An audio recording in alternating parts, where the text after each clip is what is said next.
Welcome to The Engaging Life, a podcast about using engagement equity to improve your relationship building skills in your personal and professional life. And now, here are your hosts, Brandon Suba and Angela Cheney. Well, hey, Angela. Well, hey, I'm Brandon. What's going on? Same things 5 minutes ago. Still in the studio, still in front of these microphones. Still in the same clothes. What's up, listeners? If you want to see us in the same clothes, we do have the YouTube page on Pixel Fire. You can always catch the Engaging Life video so you can see what we look like as we talk. And there's a few times every now and then that we reference something you would need to see versus just what we're saying. So another avenue. But we appreciate all of our listeners out there, no matter how you get your Engaging Life podcast or the Engagement Life podcast, as I messed up. Not that one. On the last one. That's not a real one. So we are traveling through season 3. This is episode 6 of season 3. Andrea is doing Angie. Oh, Good man. Lord. Oh, man. I don't know why I said that. I apologize. Angie is doing Andrea. the CVJ, right? Correct. And I am kind of paralleling that with kind of focusing on more things in the hard contact network group. So Brian's doing the VCP. I've been called Brian so much, it doesn't even affect me. Well, but we're going to phase out of the VCP after this episode, and we're going to focus probably more on individual things as you continue your journey. I'm just finding things that relate so close as you're teaching people to build a marketing strategy to get to the end goal of having a strong, great client. I'm trying to give you the path to being a strong, great member, getting great results within a networking group of some sorts. So we've talked about visibility. That's the V of VCP, and that is people know who you are and what you do. Because if they don't know who you are or what you do, they can't refer you, nor they can use your business. Correct. And then credibility, which is this could take a week or this could take years, is showing credibility to the point that you gain people that trust you enough, like you enough, that they will refer you out or use your services personally. Because I want to be very clear. I know people that will use services but won't refer them. Okay. And then I know people that will refer people but won't use their services. And big misconception, though, just because you're in a group with someone doesn't mean you have to use their services. That is absolutely correct. And the goal then should be that they educate you and build credibility enough that you would consider using them. But it's not always a guarantee, where I think some people think I paid my dues. That person's sitting in the room over there and I need their service. So I should use them. And you don't have to. I agree. You don't have to. It's credibility. So then what we're going to talk about today is the profitability piece. And you talked about on the last episode, the relationship, right? And so where profitability, like a relationship, it's very different for everyone, right? You talked a little bit about what you're getting out of the relationship or what you're giving into the relationship. And is it working both ways? So I want to talk about profitability today because this will expand what you're getting out of the group that you've invested into. So I've got a list. We're doing a list today. So the first one on the list is the one that I think everyone just defaults to, a closed deal. When you say profitability, that means that's money in my pocket, what I invested in my time and my money here, I am now recouping over here with just money, just closed business. And I will tell you, if that is your only mindset in a networking group, you will not be there long, or you will be the bitter old crone. I was going to say person, man, sitting in the group, just like hating everybody. That's they haven't given me anything, or I gave them 2 referrals and I haven't gotten anything back from them. Not attractive. No, it's not. And it hurts your credibility. Absolutely. It's setting you back from all that work that you did. So I want to be very clear. Profitability is absolutely a closed deal. Great. But if you rate your success out of your group based upon that, you're going to be disappointed.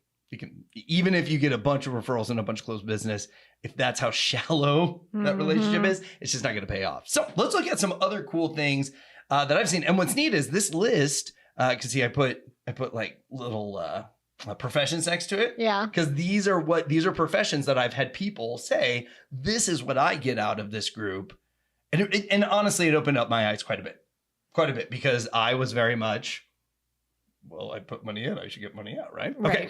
So the first one, a referral source. Okay. So I always say one of the best referrals that you can give me is the golden goose versus the golden egg.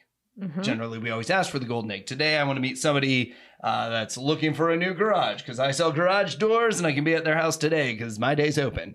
Okay, that's an egg. You make that one sale, you're done. Or I am looking to meet a handyman that deals a lot with clientele in older neighborhoods where their garage door springs might be going out. Okay, well, now you have somebody that's out there finding you more referrals. You're not just relying on your group. And so I have had people tell me, look, I don't have a single person in this room that's used my services, but they have introduced me to the people that can connect me. Because there are some professions out there, you're just not in front of their clientele. Oh, yeah, definitely. And they can be very, very specific, and you can try to find them their referrals. But again, you know, if you're an accountant and you want to do taxes and people just aren't in that environment where they're talking to people about their taxes, you're not going to see those really results. Is. What? Yeah, who really talks about your, hi, I'm Angie, tell me about who does your taxes. But don't you love? Okay. One of my favorite lines from Ghostbusters. Which one? Well, We're the Ghostbusters. Who does your taxes? Oh, that's funny. It's at the very end yes. after he recovers from being a dog. That's right. So, okay, but same concept. But if you were to say, I'm looking to meet bookkeepers. Okay, well, a bookkeeper is someone that at the end of the year says, hey, here's all your stuff. Go file your taxes now. Right. So that's the referral source. So profitability for the time, effort spent, and the credibility built in the group is really just going to be you're getting introduced to these referral sources, which ultimately does lead to close business for the most part. The next one, positive activity for their business. And did you see the profession I got next to it? Oh, no, you can't see because the lighting's lower. I can see it now once I look up a little bit. So it's a financial planner. One of the lines I hated the most is if you're in certain industries like financial planning, just go ahead and sign up for 2 years. Oh, definitely. Because it's going to take that long. You have a very personal ask that you're going for. Not only that, money. but most people who have money already have a financial planner. Yeah. So and to get them away from them is a long haul process. Absolutely. Well, and parts of it, just laziness, right? Well, they have already got all my stuff. Right. So I don't really want to move. It's huge. Laziness is huge. Yeah. So they are doing positive activity, though, every week that they go to their meeting or when they go to the events. I'm always impressed with the financial planners that are at everything. There's a couple that I have in mind. It's like, I know that they just had a hard month. I know their last month wasn't great, but I saw them at everything I went to. Yep. And they're doing that positive activities. And I think too, for salespeople. Now, I was in the opposite. When I was selling countertops, my boss thought that my activity in my group was dumb and a waste of time because he didn't see results. He didn't see the closed business coming from it. And there was none at the beginning. Let's be real. Right. So he saw it as negative. I saw it as a great opportunity to learn and work on my sales skills. Absolutely. Yeah. I can go to an event and listen to people. Well, now I'm working on my listening skills. If I can stand up and tell people what I want in 1 minute, well, now I'm working on I'm not going to bore the hell out of you for 20-minute skills. Or even in an in-home consultation, yes, I'm going to talk about my product. I'm going to talk about the process, but I'm not going to go so far into the weeds that you're going to talk yourself out of the sale. So I think there's a lot of benefit that certain industries get being in a group like these because they are always working on their personal activity.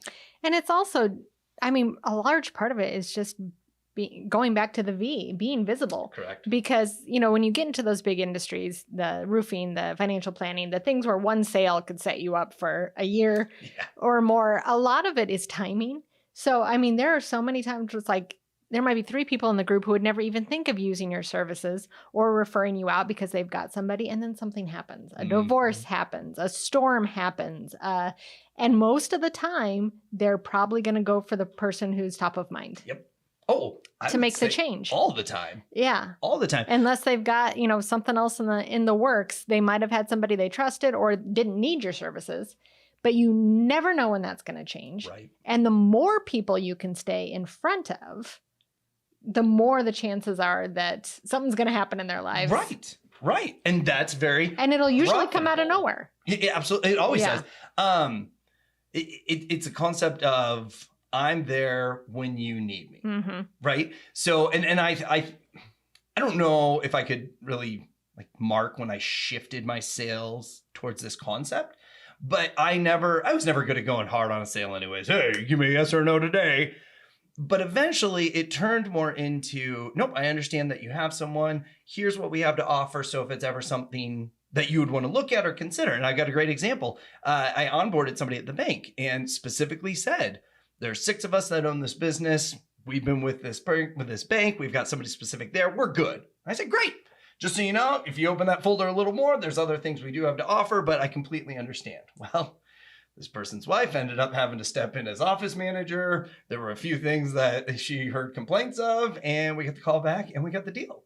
Mm-hmm. So it literally went from no to yep. And it's because that one person stepped in, she subbed in, if you will, saw the issues and was like, well, shoot, we can fix this. Yeah. And so it is. It's that positive activity. And I really want people to see that as profitability. But again, if your mindset is money in my pocket, well, then you're not going to see it. And it's also focusing on the process instead of the result. Mm-hmm. And being proud of what you do at the end of every day. Because it really is about if you're only person you're ever trying to impress is yourself, you'll continually be working and you will continue. If it's not related to anything other than I want to grow today, I want to be proud of the way I handled this. I want to be proud that I showed up. I want to be proud that I listened to this person. I wanted to be proud of who I am today. The results will eventually come, but you're not going to get disheartened. Right. Because you did succeed that day. Even if, so I'll give you, I love my Todd examples, and we kind of started talking about this the other time. So our date nights, as I've said many times, we either have the best nights ever or we get in a fight. There's no in between. And so the one night we had a fight and I was not proud at all of the way I acted. He hasn't been feeling well, so I was very overly solicitous and kind of moony. And then when he wouldn't talk, got upset. And granted, it went downhill for a reason.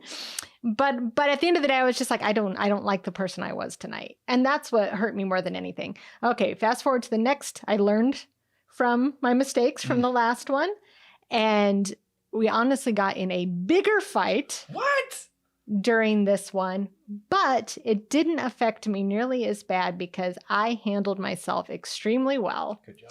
And I had fixed the things that I felt I had done the last time. And at the end of the day, it didn't matter that he was mad at me and wasn't speaking to me. I was proud of how I had acted at that point. Good. And if you base everything on making a sale, of how your spouse is going to react to it, how other people are going to talk about you. If you base everything on a result, you've got no control over that. Mm-hmm. So you're just going to be bing, bing, bing, bing, bing all over the place. But if you focus everything on, I want to be proud of how I acted in that situation. Did I grow? Did I say the things that I really believe? Was I a kind human being? You can't lose. Okay, just the visibility for your business or organization. I feel a big piece of nonprofits that are in groups. Well, I guess that's coming up next with donations and volunteers. But nonprofits, a lot of times, it is for the visibility of their business, right? They want Absolutely. that. But the piano sales is what I have, and I've used. I'll even say his name: Jay Tripp in Sioux Falls. He won't be mad if I use his name. But he worked, unfortunately the piano place has closed, but he sold pianos. It was consignment or brand new. And great guy. He honestly reminded me a lot of me, and we got along really well. Always enjoyed hanging out with him when I was up north. And I asked him one time, I was like, so Jay, what are your results here? Like, what do you get out of BNI? Because I know your stats and you give tons of referrals, but you don't get referrals. Right. And he goes, well, to be honest with you, it's just really good visibility for the piano company. And I think this plays too in this positive activity for him too. But this is how the visibility piece really worked out for him. He went camping with another person. He did not know this other person was in BNI. I'm just going to use the name of it. Who cares? Was in BNI. and they got talking. And somehow that conversation of they're both in BNI, but they didn't even know, came up. Okay. Then found out that they sold pianos, that Jay sold pianos. And the guy that he was talking to camping 2 weeks later called and said, my church needs a new piano. And I happen to be able to throw your name in the hat and they want to meet with you. And that was his first closed deal. And it wasn't even in his group. Right. Right. But that was his first closed deal in 3 years. Ooh. 3 years of being a BNI. And again, his big thing was, this is great visibility for our business. It puts us out there. And who knows how much business that place was getting because of that. Right. That was never able to be tied back to that. Correct. Those tier 3s. I mean, people talked about it. Again, he was a good guy. Mhm. You wanted to give him business because you just liked him. Right. And so that to me, that was a big eye opener for me.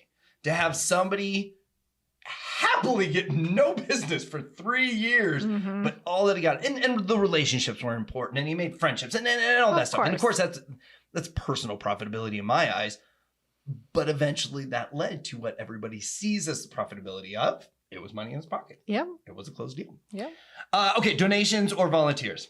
Now, don't join a group and just ask for donations. I want to be very clear on that. Want to be very. But if a nonprofit joins a group, and for a while, that was an uphill battle. Yes. Because they didn't see the point of putting money into something to get money. Or we're nonprofit, we're tax exempt, we really shouldn't have to pay, right? Right. And I know some organizations, they will do discounted for nonprofit because it is a little different income stream, if you will. But if you do it well, Mhm. and I feel the nonprofit in my current group that I'm in, she does a phenomenal job. Okay. They do 4 big events each year. And she talks about each event up until it's done. And then she goes on to the next and the Mhm. next. And at no point does she say, you got to sign up. Right. You got to be, but I am emceeing an event that's the same night of one of her big events. And I told her that. And she goes, oh, well, I guess you'll just be in the golf outing then. Now, visibility, credibility, we have all of it together. She's my vice president. We get along really, really well. Mhm. So that piece, I was kind of like, yeah, I probably should. Okay. Right? Yeah. But at no point would she walk up to a visitor and say, hey, we're doing this event coming up. You should sign up. Right. So she's really good at what she does. She's really good. But then volunteering. I think, especially once you've somewhat been established in your group, asking for volunteers is one of the best asks you can put out. Mm-hmm. Because, okay, I'm not going to go volunteer to paint that house because I got a busy weekend. But maybe Tim sitting over there is literally trying to find things more to get out in the Mhm. community. Maybe he has no friends and he's going to go find some That friends. happens. Yeah. And so I think putting volunteer opportunities out there is huge. It's huge. Mm-hmm. And again, it's not financial, but for her to have 10 people show up to a house painting, what is that called? Habitat for Humanity. Right. Show up to a habitat. That's better than being paid. Yes. Because now you have people to do the labor. They're doing it for free. You're going to get this project done quicker. Yeah. So I think profitability big time, which is simply donations or volunteering. Yeah. I've always thought that because I was in BNI before nonprofits started to get it. You're right. There really was like this big wall up. There was. And I was in one in Lincoln, and it was a, I'm going to get the nameology wrong, but a private Christian school. Okay. Okay. Oh, Let's just say that.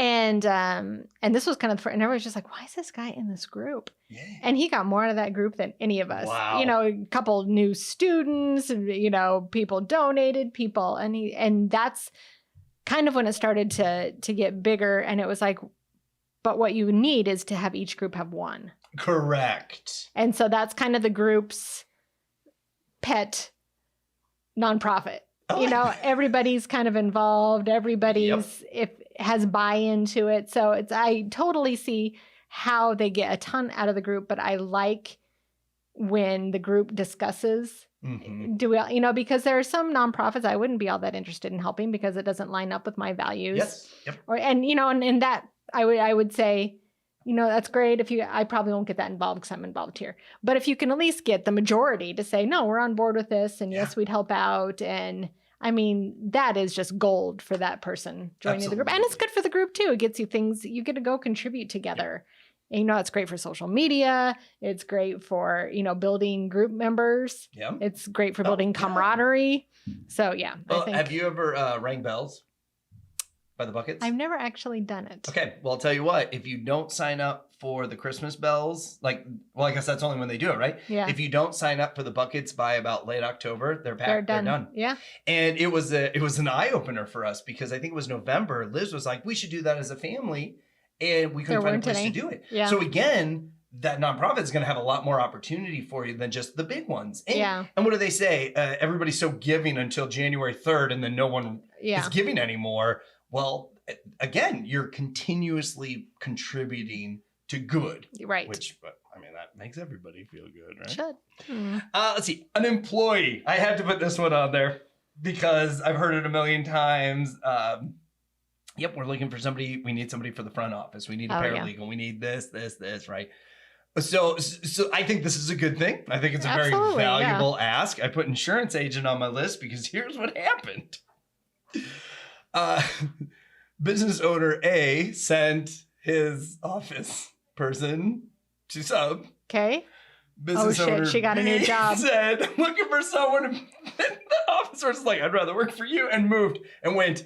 And then, and I don't know how well it was kept under wraps, but I'm pretty sure business owner B then had person sub for that. And it was just not good. It was not good. So you want to be careful. Right. You want to be careful and be cognizant of who's in the room. But on the positive side of that, I have had family members, like younger kids, get very good jobs. Absolutely, for early jobs. Well, I think even Delaney got a somewhat better job than a McDonald's or a Hy-Vee because of who you knew. Much better job. Yeah. So that's where I think in these close spaces, we all have credibility. If you own your business, I've done business with you, or I refer to you, or just we've had coffee. I know you. I'd much rather have you with my kid than fast food. And I think that this can be, especially if you're very idealistic, people don't like this. That it's who you know, not what you know. Oh, yes. Which my daughter is very idealistic. She's 16. She's very idealistic. And I was the same way when I was her age. You know, why should I have to play the game to, you know, because we were trying to get her into, trying to get her to make varsity show choir. You know, and I was like, well, this teacher really wants you to take private voice lessons. That makes her feel good. It's going to make her. And she's like, why should I have to take private? I'm like, do you want to be on varsity? It's the way the world works. Mm-hmm. It's the way the world works. And there's a big difference between the way you want the world to work and the way the world works. And when you really look at it and get into it, it's very easy to be away from that world and look at it like it's dirty. Yeah. But when you're in it, it's so not. It is. It's relationships. There's nothing dirty about it at all. Mm-mm. And it is honestly the way the world works. I think the outside looking in is this jealousy. Absolutely. Right. I've sent out 7 resumes Envious. And I can't get envy. Yeah, I can't get anything. This guy shows up and he had someone offer him the job. Right. Wasn't even looking. Right. And you know what? This happened to me. Well, there's truth to it. There's so much hard work that goes onto the backside of it. Absolutely. Actually, everything since I've left the networking world, everything has been because of the relationships I had in the networking world. 100%. Yeah, I've gotten every job from people I know. Yep. My degree has done nothing for me. All the stuff that you're supposed to do has done nothing for me. I've gotten everything career-wise because of who I know. Yeah. Yeah. Next one, education on networking. And I think this is overlooked a lot. Mm-hmm. People that will say, gosh, I paid my dues. I was here for a year and didn't get any referral. I'm done. And then I see them at a networking event working a room a few years later. Or I see them come out of their shell during that year. And you don't realize it, right? Like once you're more comfortable in a networking situation or in a room, you don't look back and say, gosh, you know what? It was that weekly presentation practice that got me here today. Oh, it can do huge things. All of it does. Yeah. And for some people, we can even go back to Jay, the piano salesman. He learned these things because he was in a closed network group that forced you to network. Yeah. There was education about it. You were practicing weekly on talking to people.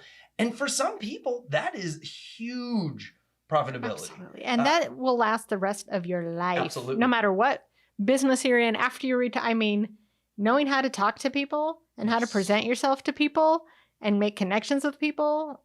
Is there anything more valuable in life? There isn't. You can't, because what if I had, so many people have told me, you can go get a degree in something, but you can't teach someone how to sell. Yeah. You could have a degree in sales or business or whatever it is, but you can't teach somebody how to deal with conflict. You can't teach somebody how to have a good comeback to objections. I mean, you can learn, but there's one way to say, well, actually, since you've asked that question, here's the true facts versus I understand what you're saying. Yeah. Sometimes I kind of feel the same way. But what I've noticed is, and there's just so many different ways. And so, again, it's not money in your pocket, but it's probably resulted to money in your pocket in a different setting because you are practicing it consistently. Yep. And that also makes me sad too when people just throw their hands up and say, I'm done with all this networking crap. It's like, okay, but you're a business owner that's so engulfed in your own business. This really did a lot for you just to even get you out of your office. Yes. Yes, and be around people. Yeah. It's so easy to get in your lane. I do it a lot. I get stuck behind. And then once I force myself to go out, I'm like, so glad I did that. I've talked to human beings. I stopped focusing on myself so much. Ooh, see, and I go through the phase where I'm like, gosh, I truly am an introvert. I like being home. I'm just going to really take the easy this week. And then I'll have like one coffee and I'll walk out all revved up. I'm like, well, who can I meet? And it's not coffee because I drink tea. It's like, I need more of these. Yeah. And you forget. And I think there's a piece of the human that wants to relax, right? You need to recharge. Absolutely. There's balance. It's definitely balance. But it is better if I have a charging cord of someone I'm talking to and me to recharge than extrovert. Oh yeah, big time. We took during our marriage prep, we took an extrovert introvert class. This is actually when I learned it. So I haven't known about extroverts and introverts. I've only known about it for like 15 years, if that. No, 13 years, 14. Been married for 14 weeks. Not important. I should have known it much sooner. Let's just put it that way. But on the spectrum, Liz was like a little more on the introverted side, but still a good balance. My star was like the all E of the extrovert. way. and it's true. It is true. It is true. Okay, and the last one, and I saved the best for last. Public speaking. Yeah. There was a CPA, and I guarantee. Well, I know for a fact. He made plenty of money off of BNI or whatever networking group it was in. But it was his public speaking skills that I got to watch develop over 5 years. And his the first time I saw him, and he had been in the group before. So he left and I joined and then he came back. But he would stand up and he'd grab the back of the chair and he would just say, well, I'm so-and-so and my company's so-and-so and we can help you with your taxes or any business prep. And he'd sit down. And I was like, yikes. I mean, you fit what we all think of a CPA, but how would you be a little outside of the box? Well, give it a couple of years. He ended up taking presidency even. So I thought that was pretty cool. And now, I mean, he's cracking jokes. It was neat to see him develop. And he owns his own business now. He was with a company before and now he's on his own. And I'm not saying everything contributed to that, but a big piece was him getting up every week in public speaking. Yeah. Giving those 10 minutes whenever that rolls around.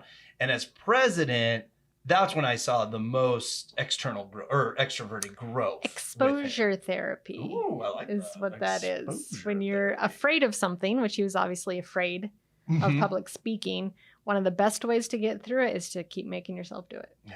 Exposure therapy. I hate that therapy then. It's like reading for me. It's not gonna do me any good. There's some things that you're just not interested in. So I'm not going to expose myself to video games. There's some things you're just not interested in. But if it's something you need to do for your business or if it's a fear that's hurting you. Right. Yeah, making yourself do it is because usually it ends up being a lot less scary than you thought it was going to be. It always is. Yeah. Well, that's just like when you have to have a hard conversation with somebody and in your head, you've played it out the worst possible. Yes. And then you sit down and they're like, you're right. I agree. It's like, it's almost a little want. Sometimes I got all this energy here. I know. You're like, I'm ready. I've got my armor on. And they're like, okay. Yeah. You're like, no, Damn it. Well, what do you want to fight about? Can we pretend fight a little bit? Yeah, let's just play this out. So anyways, so that's my list on profitability. Because again, as we're finishing up the VCP process, I really think everyone sees that profitability piece as money in my back pocket. And if I didn't get that, then what am I doing here? Then the whole thing is worthless. But really, and I see, and this is another thing I like too, it can shorten your credibility phase if you accept some of this as profitability. And then, I can almost put a guarantee on this, this semi-profitability will lead to the cash in your pocket. Yep. Because it's all the things that you needed to develop. It's all the credibility you had to build, the visibility that you were gaining.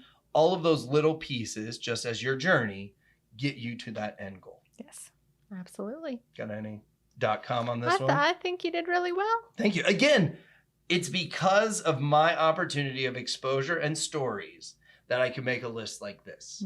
Because I was 100% the guy that's like, well, the profitability is money in your pocket. Tell you the truth, when I did early on trainings, I believe I said the referrals that are, and then eventually you will reach referrals that are closing and putting money in your pocket. Yeah. And it was going out there and learning. That's not always the case for everyone. Yes. So don't sell it that way. Yes. Speaking of selling it that way, we like reviews. We do. 5-star. 5 stars are cool.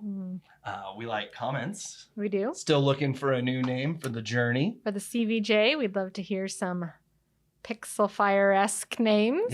Yep. So if you want to throw those in the comments, if you have any topic you want us to take on, we'd love to. We would love, just like the Platinum Rule, we would love to know what you want to know. Yes. From our perspective, because between Adriana or whoever I'm going to call you today, and myself, Adriana and Bippy, we are around a lot of people, and I feel we really observe our experiences, and we love to bring them to you. So with that, we look forward to talking to you on the next podcast.